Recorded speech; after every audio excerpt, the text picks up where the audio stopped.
नमस्कार, news one India में आपका स्वागत है। आपके साथ मैं हूं धर्मराज सिंह। महाराष्ट्र की खबरों में सबसे पहले हम बात करेंगे सिंधुदुर्ग की, जहां पर रविवार को सुबह 8 बजे तूफान आने की संभावना है। देवगढ़ और मालवन तट से यह टकराएगा। इससे मछुआरों को भी नुकसान होने की संभावना है। मछुआरे के नेता भाई खोबरेकर ने बताया कि नुकसान बारिश और हवा से होगा। उन्होंने मछुआरों से अपनी नाव को सुरक्षित स्थान पर लाने और मछली पकड़ने के लिए नहीं जाने की अपील की है। सिंधुदुर्ग की जिलाधिकारी के मंजू लक्ष्मी और जिला पुलिस अधीक्षक राजेंद्र दाभड़े ने मालवन बीच का निरीक्षण कर आपात स्थिति का जायजा भी लिया है।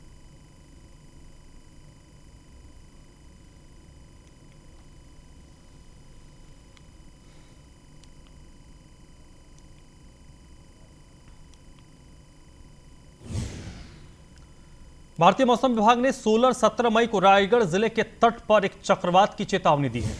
मौसम विभाग ने हवा की गति बहुत तेज होने की संभावना जताई है। इस दौरान मूसलाधार बारिश की भी संभावना है। कलेक्टर निधि चौधरी और अध्यक्ष जिला आपदा प्रबंधन प्राधिकरण doctor Padmashree Bainarde, resident deputy collector और सदस्य सचिव जिला आपदा प्रबंधन प्राधिकरण ने ग्रामीणों से सावधानी बरतने की अपील की है। वहीं जिला प्रशासन किसी भी आपदा का सामना करने के लिए पूरी तरीके से तैयार है। जिला प्रशासन ने लोगों को निर्देशों का सख्ती से पालन करने की अपील की है। किसी भी प्रकार की शिकायत होने पर जिला नियंत्रण कक्ष पर फोन करने की सलाह दी गई है।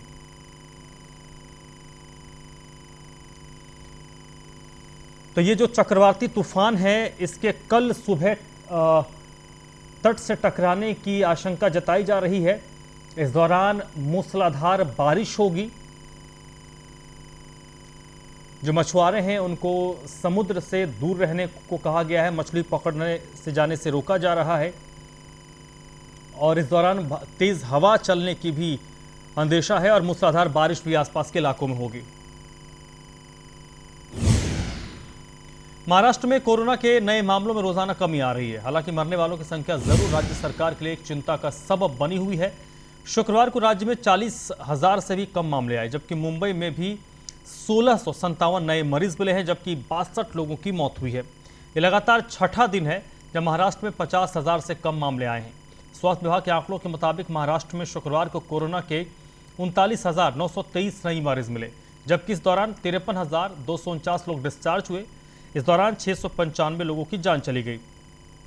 महाराष्ट्र में कोरोना का रिकवरी रेट 88.68% है, जबकि मृत्यु दर 1.5% है। महाराष्ट्र में बढ़ते मिक्रोमाइसिस के खतरे को देखते हुए महाराष्ट्र के मुख्यमंत्री उद्धव ठाकरे ने शनिवार को टास्क फोर्स और स्पेशलिस्ट डॉक्टर्स की आपात बैठक भी बुलाई।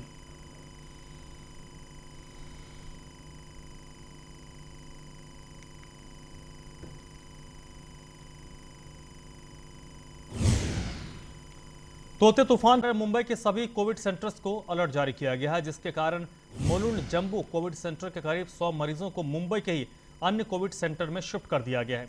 मुलुंड के जंबू कोविड सेंटर्स के मरीजों को घाटकोपर के राजावाड़ी, भाभा अस्पताल और अग्रवाल स्कूल में शिफ्ट कर दिया गया है। मुलुंड के कोविड सेंटर में जिन मरीजों का आईसीयू में इलाज चल रहा था, उनके लिए मुलुंड के आक्रटोय नाके पर आईसीयू यूनिट तैयार किए गए हैं।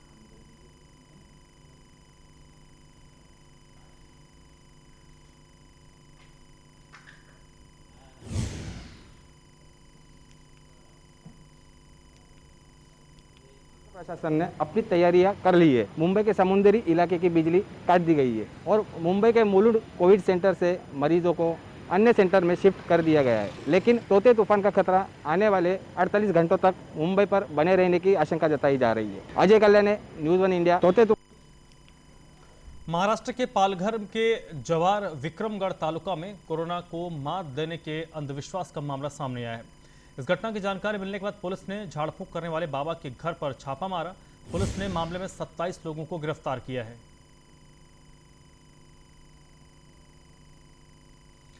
तो कोरोना को लेकर जहां एक और देश भर में लोग परेशान हैं और लोगों की इन्हीं परेशानियों का फायदा कुछ झाड़ फूंक करने वाले तांत्रिक ओझा टाइप के लोग उठा रहे हैं। पालघर में ऐसी तरीके से अंधविश्वास को लेकर कई लोगों का झाड़ फूंक किया जा रहा था। इस दौरान बाकायदा वहां पर बड़ी संख्या में लोग जुटे थे और अंधविश्वास के जरिए यानी झाड़ फूंक के जरिए कोरोना को मारने की, कोरोना को हराने की तैयारी हो रही थी। पुलिस को जानकारी मिली, पुलिस ने तत्काल कार्रवाई की और 27 लोगों को इस दौरान गिरफ्तार किया गया है। देश में कोरोना की वजह से हालात भयावह हैं। संक्रमण को नियंत्रित करने के लिए विभिन्न राज्यों में अलग अलग स्तर पर लॉकडाउन लगा हुआ है। यात्रियों की लगातार कम होती संख्या के कारण भारतीय रेलवे लगातार और ट्रेनों के संचालन में कटौती कर रही है। मध्य रेलवे ने कई ट्रेनों को रद्द करने का फैसला किया है।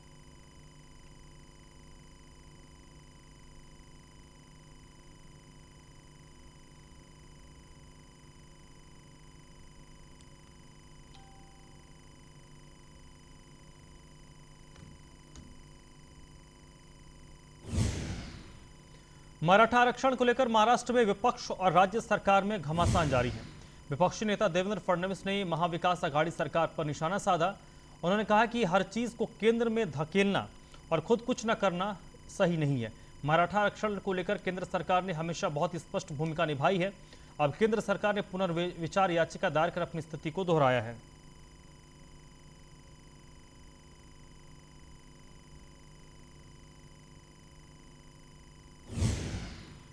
याचिका दाखिल की है, उसमें 102वें कॉन्स्टिट्यूशनल अमेंडमेंट के बाद ये किसी कम्युनिटी को बैकवर्ड घोषित करने के अधिकार ये केंद्र के पास है या राज्य के पास है, ऐसा जब प्रश्न निर्माण हुआ तो केंद्र सरकार ने कहा कि राज्य के अधिकार राज्य के पास ही है। किंतु जो हमारा सुप्रीम कोर्ट है उसके बेंच में एक डिवीजन हुआ, 3 जजेस एक साइड और 2 जजेस एक साइड, और 3 जजेस ने यह कहा कि ये जो अधिकार है ये केंद्र सरकार। नवी मुंबई के बीजेपी विधायक मंदा म्हात्रे की मांग पर सिडको नवी मुंबई में 10 एकड़ जमीन पर अस्पताल और आधुनिक मेडिकल कॉलेज बनाएगा। मंदा म्हात्रे ने मुख्यमंत्री उद्धव ठाकरे से नवी मुंबई में अस्पताल बनाने की मांग की थी, जिसे उन्होंने मंजूरी दे दी है। मुख्यमंत्री से मंजूरी मिलने के बाद सिडको ने आज की बैठक में बेलापुर में 10 एकड़ की जमीन पर एक अस्पताल और मेडिकल कॉलेज बनाने का फैसला किया है। यह निर्णय मंदा म्हात्रे और सिडको एमडी संजय मुखर्जी की बैठक में हुआ। मंदा म्हात्रे ने बताया कि अगले 1 साल में सिडको अस्पताल और मेडिकल कॉलेज बनाकर महानगर पालिका को सौंप देगा।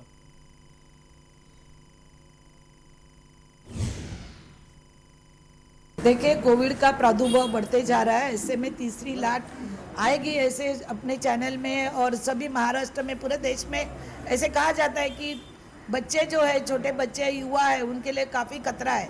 इस वक्त मैंने माननीय इस राज्य के मुख्यमंत्री उद्धव जी ठाकरे साहब उनको एक पत्र लिखा था कि ऐसे हालत में नवी मुंबई में बहुत सारे हॉस्पिटल है, प्राइवेट है, मगर यहाँ की जो लोकल जनता है उनको बेड नहीं मिलता है।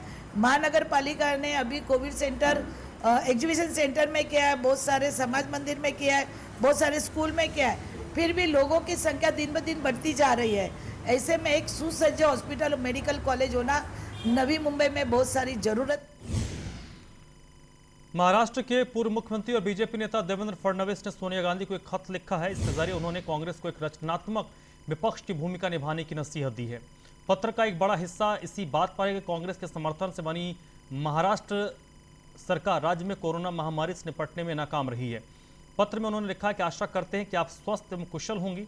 आपसे पत्राचार का कुछ विशेष कारण हाल ही में प्रधानमंत्री नरेंद्र मोदी को भेजे आपके कुछ पत्र और कांग्रेस नेताओं के बयान पढ़ने में आए हैं। शायद कुछ मुद्दे आपके ध्यान में नहीं लाए गए, ऐसा मुझे प्रतीत होता है। बस केवल उन्हीं बातों को आपके समक्ष रखना है। अपेक्षा की संकट घड़ी में आपकी पार्टी कोरी राजनीति छोड़कर रचनात्मक विपक्ष की भूमिका निभाएगी। बाकी ये तो सर्वविदित है कि पब्लिक है, ये सब जानती है।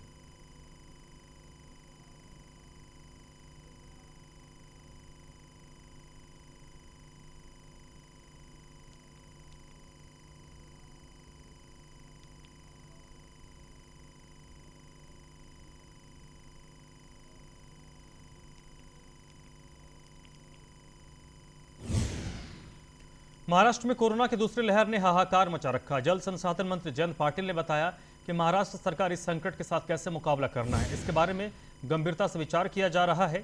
पूरे देश में अन्य राज्य की बुरी हालत है, ऐसी हालत में महाराष्ट्र राज्य में नहीं हुई है। उन्होंने बताया कि आने वाले तीसरी लहर का मुकाबला करने के लिए सरकार पूरी तैयारी कर रही है।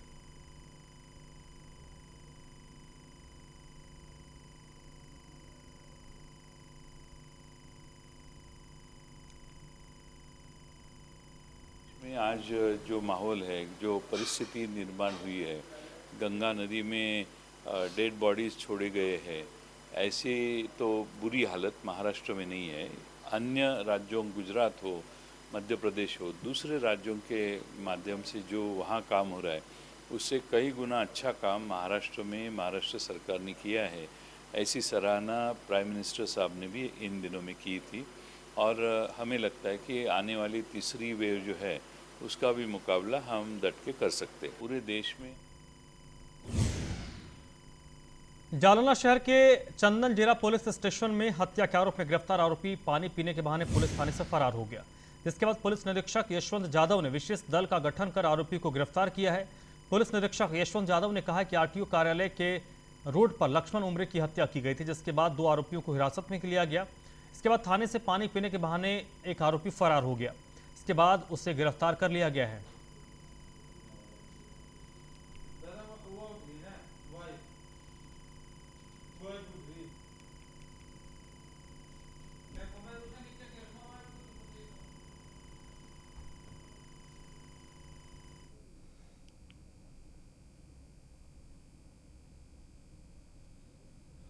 गढ़चिरौली के धानौरा तहसील के सावर गांव इलाके में पुलिस और नक्सलियों के बीच मुठभेड़ हुई।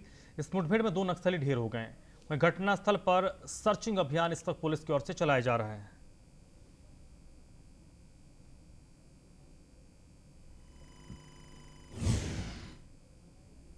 से 6:30 के दरमियान C60 पार्टीज सावरगांव EOP हद में मोरचूल जंगल परिसर में अभियान कर रही थी। उस समय C60 पार्टीज के ऊपर नक्सलियों की तरफ से अंधाधुंध फायरिंग हुई। उस फायरिंग का जवाब देते हुए भीषण फायरिंग की गई।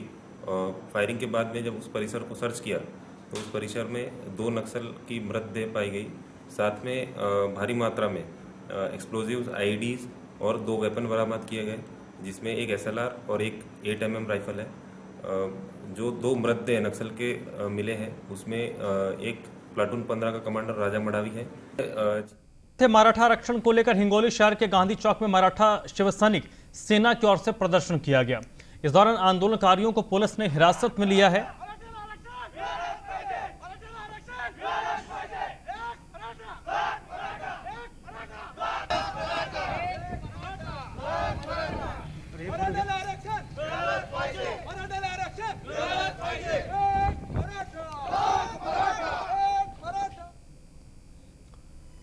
महाराष्ट्र कर्नाटक सीमा के पास तगर खेड़ा गांव में रास्ता नहीं होने की वजह से ग्रामीणों को परेशानी का सामना करना पड़ रहा है। करीब 1.5 साल पहले बारिश की वजह से पुल टूट गया, जिसके बाद लातूर के संरक्षक मंत्री अमित देशमुख ने 2 महीने में पुल बनाने का वादा भी किया था, जिसके बाद अभी तक रास्ते का काम पूरा नहीं हो पाया है। वह लोगों ने जल्द से जल्द पुल को पूरा करने की मांग की है।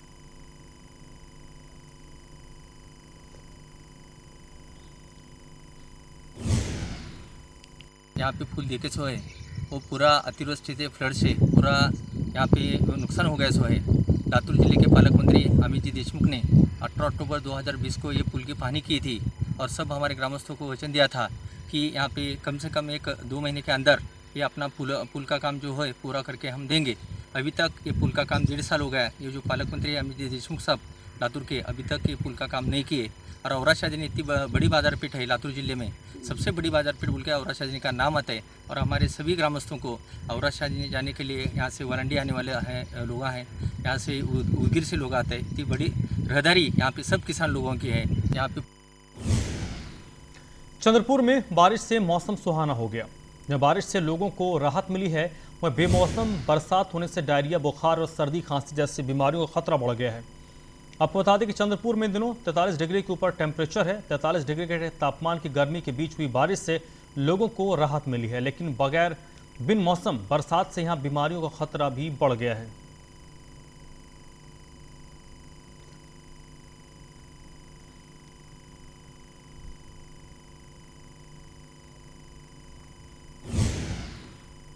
आपातकाल के मामले में नागरिकों को तत्काल सुविधाएं प्रदान करने के लिए महाराष्ट्र आपातकालीन प्रतिक्रिया प्रणाली डायल 172 पुलिस विभाग में कार्यान्वित है। इसी कारण यवतमाल में पुलिस गश्त के लिए 54 नई जीप और 95 दोपहिया वाहन दी गई। इसका हस्तांतरण जिला संरक्षक मंत्री संदीपन भमूरे ने किया। विधायक संजय राठौड़, जिला पुलिस अधीक्षक डॉक्टर दिलीप पाटिल, इस दौरान मौजूद थे।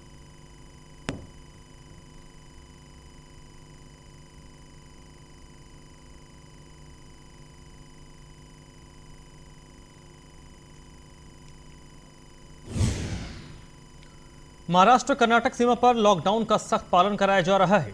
बॉर्डर पर कर्नाटक से महाराष्ट्र आने वाले वाहनों की चेकिंग कर प्रवेश दिया जा रहा है। बॉर्डर पर दोनों राज्यों की पुलिस तैनात की गई है, लेकिन बॉर्डर पर चिकित्सा विभाग की ओर से कोरोना की जांच सही तरीके से नहीं की जा रही है।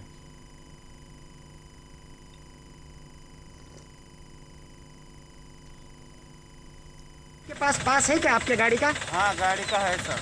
हाँ, है। आपने टेस्ट करवाई है? हाँ, कराया सर। कब करवाई है सर?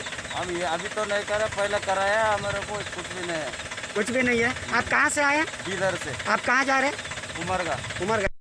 हम पहुँचे हैं महाराष्ट्र और कर्नाटक के बॉर्डर पे, जो औरात शाहजहानी, ये लातूर जिले का लास्ट पॉइंट है। यहाँ पे आप देख रहे हैं, यहाँ पे कोरोना महामारी की वजह से यहाँ पे स्ट्रिक्टली हर वाहनों की यहाँ पे जांच की जा रही है।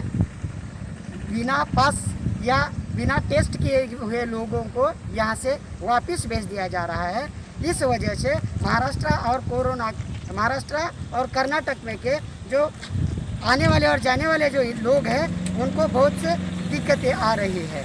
यहाँ पे कड़क अमलबजावनी हो रही है। न्यूज़ 1 इंडिया के लिए लातूर से किशोर सोनका। धुले के निजी अस्पताल केशरनंद में मृतक के परिजनों ने मेडिकल स्टाफ पर मेडिकल बिल का भुगतान करने के वक्त अभद्र भाषा का प्रयोग करने का आरोप लगाया है। दरअसल अस्पताल में मौजूद लोगों ने हंगामे के दौरान कुर्सी और कांच को तोड़ दिया, जिसके बाद अस्पताल प्रशासन घटना की सीसीटीवी फुटेज लेकर थाने पहुंचा और मामला दर्ज करने की मांग की। आपको बता दें कि अवधान गांव के मरीज की शुक्रवार सुबह अस्पताल में इलाज के दौरान मौत हो गई थी। मृतक की आर्थिक स्थिति को देखते हुए अस्पताल प्रशासन से गुहार लगाकर गांव के गणमान्य लोगों ने बिल कम करा दिया था। मामले में पुलिस ने कुछ लोगों को गिरफ्तार भी किया है।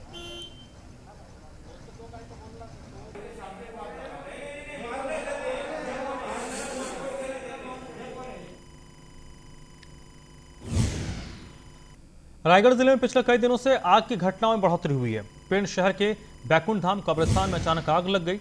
डीजल से चलने वाले शमशान घाट में आग लगने की घटना के बाद तालुका में हड़कंप मच गया। वहीं सूचना मिलने पर मौके पर पहुंची पुलिस ने दमकल की गाड़ियों की मदद से आग पर काबू पाया।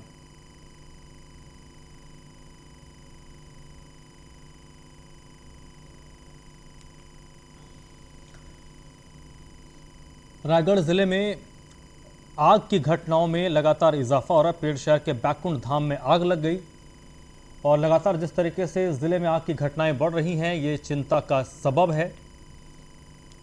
हालांकि दमकल विभाग लगातार ऐसी घटनाओं को लेकर मुस्तैद भी है और जैसे ही कहीं से सूचना मिलती है, तत्काल दमकल विभाग की टीम मौके पर पहुंचती है और इस आग पर काबू पाने की कोशिश करती है। लेकिन ज़रूर एक के बाद एक क्षेत्र विशेष में अगर आग लगने की घटनाएं हो रही हैं तो ये चिंता की बात है।